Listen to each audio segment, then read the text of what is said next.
আবহাওয়া অধিদপ্তরের ঘোষণা অনুযায়ী ৩০ মে উপকূলে আঘাত হানতে পারে ঘূর্ণিঝড় শক্তি। ফলে আতঙ্কে দিন গুনছে খুলনা, সাতক্ষীরা সহ উপকূলীয় মানুষজন।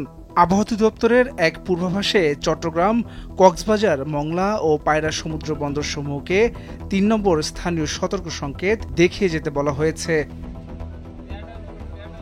ঘূর্ণিঝড়টি বাংলাদেশের দিকে এগিয়ে আসলে উপকূলীয় এলাকায় ঝোড়ো হাওয়া, ভারী বৃষ্টি এবং জলোচ্ছ্বাসের আশঙ্কা রয়েছে। এতে মানুষের জীবন ও সম্পদের ক্ষতির ঝুঁকি বাড়বে।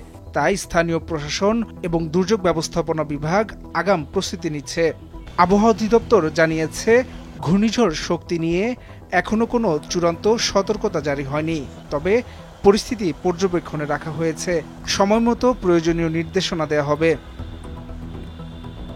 বিশেষজ্ঞরা বলছেন, উপকূলীয় এলাকার মানুষদের এখন থেকেই সতর্ক থাকতে হবে।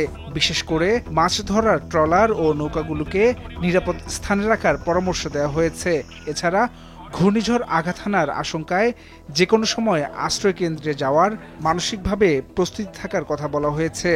বিডব্লিউওটি আরও বলছে, মে মাসের তৃতীয় সপ্তাহে গভীর সাগরে চলাচলের ক্ষেত্রে বাড়তি সতর্কতা প্রয়োজন। তারা পরামর্শ দিয়েছে, এই সময়ে আবহাওয়ার আপডেট নিয়মিত অনুসরণ করতে হবে এবং প্রয়োজন হলে আবহাওয়া অফিসের সঙ্গে সরাসরি যোগাযোগ রাখতে হবে। এদিকে বঙ্গোপসাগরে লঘুচাপ সৃষ্টির শঙ্কার পাশাপাশি বাংলাদেশের দিকে ধেয়ে আসছে শক্তিশালী মৌসুমি বৃষ্টিবলয় ঝুমুল।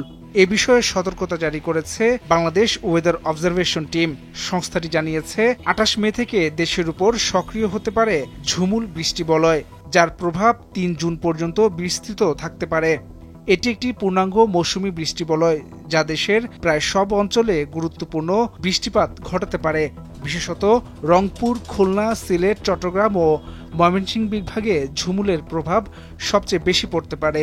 এছাড়াও রাজধানী ঢাকাসহ বরিশাল ও রাজশাহী বিভাগেও উল্লেখযোগ্য বৃষ্টিপাত ও ঝোড়ো হাওয়া হতে পারে।